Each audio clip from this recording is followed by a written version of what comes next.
بچہ آ گیا، یتیم بچہ.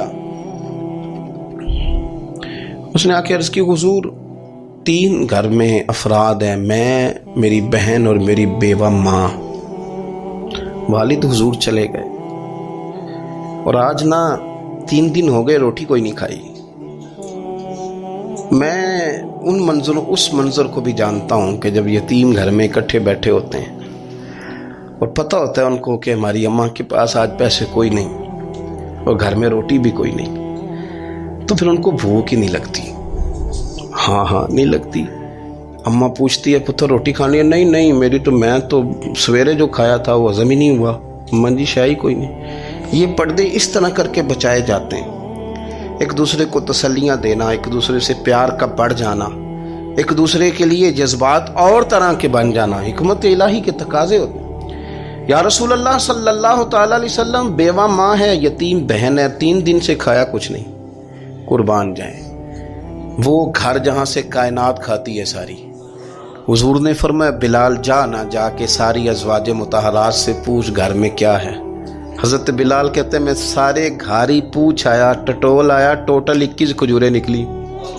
یہ 2 جہاں کے شاہ ہیں اور پاس کچھ رکھتے نہیں، 2 جہاں کی نعمتیں ہیں، ان کے خالی ہاتھ میں حضور کے سارے گھر کو میں ڈھونڈ 21 کھجوریں نکلی تو لا کے میں نے پیش کر دی، تو حضور نے ڈائریکٹ اس کو نہیں دی، نبی پاک نے اپنے ہاتھ پہ رکھ لی.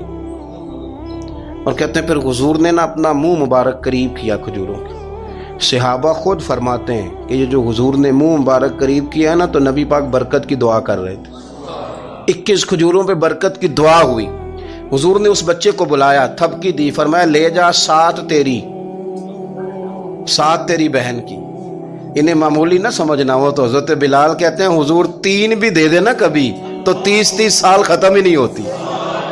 30 سال گزر جاتے ہیں، نکالتے رہو، کھاتے رہو، ختم ہی نہیں ہوتی. حضور نے فرمایا 7 تیری بہن کی، 7 تیری والدہ کی، اور 7 حضور نے اور بھی تلقین فرمایا ایک سویرے کھایا کرنا، ایک شام کو کھایا کرنا. یہ لے جا. حضرت سیدنا بلال حبشی کہتے ہیں رضی اللہ تعالیٰ عنہ کہ بچہ لے کے جب باہر نکلا تو حضرت سیدنا معاذ ابن جبل دوڑ کے گئے اور جا کے بچے کے سر پہ شفقت سے ہاتھ پھیرا. کا فکر نہ کرنا، رب کریم تجھے بہترین سرپرست عطا کرے گا. پتر پریشان نہ ہونا، اللہ تیری مدد کرے گا. صرف حوصلہ دیا، سر پہ دست شفقت پھیرا. بچہ چلا گیا تو حضور نے فرمایا معاذ ادھر آؤ نا ذرا. یا رسول اللہ حکم ہو. فرمایا کس چیز نے تمہیں اٹھایا بچے کے سر پہ ہاتھ رکھنے کے لیے؟ کس نے تمہیں کہا؟ کس چیز نے تمہیں اٹھایا جو تم بچے تک پہنچ گئے؟ عرض کی یا رسول اللہ وہ جو میرے دل میں اللہ نے یتیم کے لیے رحمت رکھی ہے نا اس نے مجھے اٹھایا تھا، اور میں نے جہاں کہ اس کے سر پہ دست شفقت پھیرا تو حضور فرمانے لگے سن پھر، جو کسی یتیم کے سر پہ خالی ہاتھ بھی پھیر دے، جتنے بال اس کے ہاتھ کے نیچے آئیں گے نا رب اتنی خطائیں معاف کرے گا، اتنی نیکیاں دے گا، اتنے درجے اس کے بلند کر دے گا. خالی دست شفقت ہی پھیر دے. دینا دلانا تو بعد کی بات ہے، اس کا خیال رکھنا. تو یہ جو ہمارے مدارس ہیں نا ان میں اکثر بچے غریب ہوتے ہیں، لیکن کچھ بچے تگڑے گھروں کے بھی ہوتے ہیں، مالدار گھروں کے بھی ہوتے ہیں. اس میں اگر کوئی ایسا بچہ آ بھی جاتا ہے نا جو یتیم ہے، کمزور ہے، تو اپنے آپ کو محسوس نہیں کرتا کمزور، کیونکہ وہ یہ نہیں سمجھتا کہ میں یتیم خانے میں آیا ہوں. اس کے ذہن میں مائنڈ سیٹ یہ ہوتا ہے کہ میں مدرسے میں آیا ہوں اور میں پڑھنے کے لیے آیا ہوں. اور چونکہ وہ کچھ وزادار بچے، مالدار بچوں کے ساتھ وقت گزارتا ہے، اسی دسترخوان پہ بیٹھ کے کھاتا ہے، اسی کلاس میں سب کے ساتھ بیٹھ کے پڑھتا ہے، تو اس کی عزت نفس مجروح ہونے کی بجائے طاقت پکڑتی. وہ برابری کی سطح پہ جب آتا ہے تو اسے محسوس ہوتا ہے کہ مجھے عزت دی جا رہی. اس لیے مدارس اسلامیہ میری نظر سب سے مضبوط جگہ ہیں جہاں مساکین کی، یتیموں کی، غریبوں کی صحیح معنوں میں کفالت بھی ہوتی ہے، تعلیم بھی ہوتی ہے، عزت بھی ہوتی ہے، تربیت بھی ہوتی ہے. میرے رسول کریم علیہ السلام بڑے انہماک کے ساتھ، بڑے توجہ کے ساتھ. اچھا ایک کام اور ہوتا ہے ہمارے ہاں، وہ کیا ہے؟ اگر کوئی یتیم مال چھوڑ گیا نا اس کا باپ، تو پھر تو وارے نہیں آ رہے ہیں اس کے. پھر تو اللہ خیر کرے کہ بہت سارے مل جائیں گے کفالت کرنے والے، بہت سارے ملیں گے دھیان رکھنے والے، بڑے سارے ملیں گے توجہ دینے والے. قرآن مجید نے فرما دیا ہے کہ جو یتیم کا مال کھاتا ہے وہ سمجھ لے کہ میں مال نہیں کھا رہا، میں آگ کھا رہا ہوں، آگ کھا رہا ہوں، آگ. سورہ نساء دیکھیے ہمارے ہاں اگر تو وہ مال چھوڑ گیا ہے تو پھر تو بہت سارے رشتہ دار مستقل اس کے محلے میں مکان لینے کو تیار ہو جاتے ہیں، الا ماشاءاللہ۔ پھر تو بڑے سارے ایسے بھی رشتہ دار بن جاتے ہیں جن کو والد کی موجودگی میں کبھی زیارت کا موقع بھی نہیں ملا تھا۔ یہ مال جو یتیم کا ہے اس کی تو زیادہ حفاظت کرنی تھی۔ ہم کئی دفعہ مسئلہ بتاتے ہیں لوگ فتویٰ بازی شروع کر دیتے ہیں۔ مجھے بلایا گیا کہ ایک صاحب کا انتقال ہو گیا تو ان کا ختم شریف ہے تو بچے ان کے نابالغ ہیں، تو میں نے کہا کہ آپ اس طرح کریں ان کے مال میں سے زیادہ پیسے نہ صرف کریں۔ نہیں جی نہیں، بڑے پیسے کمائے ہیں جی، اس نے ساری زندگی باہر نکالی ہے تو لاکھوں کروڑوں کمائے ہیں، تو چھوٹا گوشت پکائیں گے، بکرے کا گوشت پکائیں گے اور ہم ان کا ختم شریف دلائیں گے۔ تو میں نے کہا صاحب آپ رشتہ دار ہیں، ان کے بچوں کے مال کی حفاظت کریں۔ ختم شریف تو اس میں گوشت زیادہ ہونا ضروری نہیں، اس میں تو درد سے دعا کرنا ضروری ہے، اس میں تو تلاوت قرآن پاک کے سال ثواب میں ضروری ہے، ذکر اذکار ضروری ہیں۔ لیکن کیا کیا جاتا ہے کہ بے دریغ مال ان کا اگر ہو تو، ایک حدیث پاک ہے بخاری مسلم میں، بڑے غور سے سنیے گا اور اس کے اندر جتنے پہلو ہیں ان پر پوری توجہ دیجیے گا کہ کہیں ہم ادھر آ تو نہیں گئے۔ رسول پاک صلی اللہ علیہ وسلم نا ہمارے لیے سب سے بڑے حکیم ہیں، سب سے زیادہ حکمت حضور نے ہمیں بتلائی ہے کہ اس رستے چلو گے تو بچو گے، اس رستے جاؤ گے تو ہلاک ہو جاؤ گے۔ نبی کریم علیہ السلام نے فرمایا، بخاری مسلم ہے، فرمایا 7 ہلاک کرنے والی چیزوں سے بچنا، اگر ان میں تم چلے گئے تو ہلاک ہو جاؤ گے۔ 7 چیزیں ہیں جو تمہیں ہلاک کر دیں، برباد ہو جاؤ گے، تباہ ہو جاؤ گے، ہلاکت کا سفر ہے یہ، 7 چیزوں سے بچو۔